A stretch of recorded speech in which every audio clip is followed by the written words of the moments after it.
Hello, YouTubers, friends, compatriots, bootlicker shills, debt slaves, serfs, peasants, vassals, minions, meat sacks, arms dealers. I'm Useful Idiot, welcome. And today I want to talk about NATO buying arms.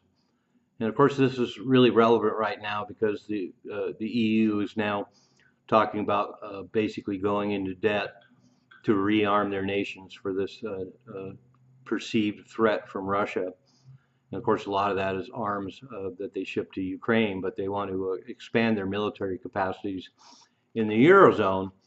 But of course, as we knew, the last 5 years or so and the last 4 years under the Biden administration have been good days, good business for the arms manufacturers. As it turned out, NATO arms buying doubled in the last 5 years, up 105%, and 60% of that was bought from the United States. And of course, Ukraine has been a total cash cow for them. Ukraine is the #1 arms importer in the global market. 43% of the global market is going to the Ukraine. And U.S. Has 43% of global arms trade. And so business is really good for United States arms manufacturers. The second highest seller of global arms is France, and they're a mere 10%. And the U.S. has 43% of the global market, so that gives you an idea.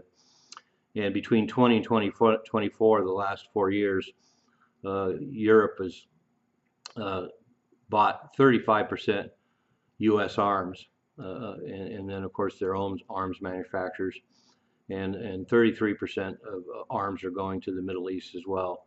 So the Middle East is second to the Eurozone in buying weapons, and of course a lot of that is Saudi Arabia. But Russia is the #3 exporter.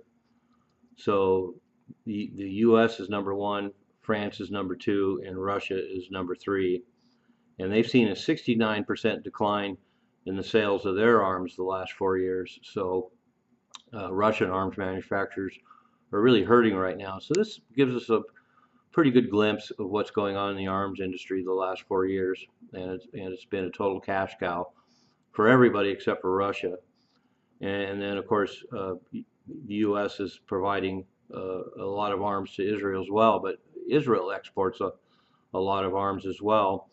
In the last 4 years, from 2020 to 2024, the U.S. has given 66% of Israel, 66% of Israel's arms have come from the U.S. So a lot of money floating around for weapons, but pretty telling, particularly after the last 4 years, particularly under the Biden administration, particularly in the second half of the Ukraine war. Boy, the arms manufacturers are really happy. No wonder they want all these wars to continue. And so if the Ukraine war ends, they're going to be sad. I'm a Useful Idiot. Don't you be one too.